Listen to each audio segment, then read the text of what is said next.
पाटनागढ़ बरखंडर दंदराबहाल गाँव में 14 टिकिया हाथीपोल आसी उपद्रव करने फल स्थानीय ग्रामवासी मध्य आतंक खेली जाइछि। भोर पहांतियारू आसी एक कदली बगीचारे पशि समस्त कदली गछ मारिदेवा फल संपूर्ण नष्ट होगा संगे संगे व्यापक क्षति होता जमापड़ी। पाटनागढ़ बरखंड सीमांत आंब दरह और सैंतला गुद्रा मुंडा पटु आसुवा बेले एक घर बारीपटे कदली गछ को माड़ी भांगी देथिबा जमापड़ी। वर्तमान हाथी निकटस्थ जंगल पटु पार होई मघामरा गाँ पटकू मुहाई चली जाइथिबा जमापड़ी। हाथीर यातायात सुरक्षित थिबा जमापड़ी बेले पाटनागढ़ वन विभाग पक्षर उक्त गाँ को जाई हाथीपोल उपरे नजर रखिछन्ति। घटना संपर्क में आमे विभागीय अधिकारी को जोगाजोग करथिलु किंतु जोगाजोग संभव होई पारि नथिला।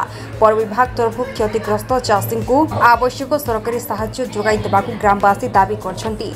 पाटनागढ़ पाटना समाचार इला राति अँ शुई दिन आर 2 बजे राति तो हाथी आसले कि कुकुर मोर भुकले के बाहरनी देखी देनी जे हाथी 2 पट हेतके घर के जाकर टाट मुई खापी देनी। एटा कदली गज मोर 40-50 टा एटा सप्ताह मैंने कि खाइले खाइले आर घंटे तो खाइले आर 3 बजे मैंने बाहरी कर जंगल आड़ पलाली। एटा तो घर मन पकई देख आज्ञा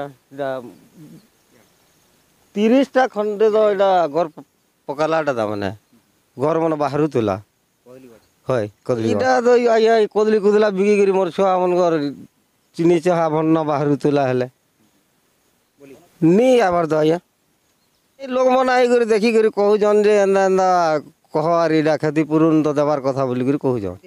हाँ पूरा एटा घर पाक ई द्वारे शुई दिन आज्ञा देखिक तो घर के समिझ टाट टुटी दे आम तुम पड़ी कर नहीं आज्ञा कदली खाली न।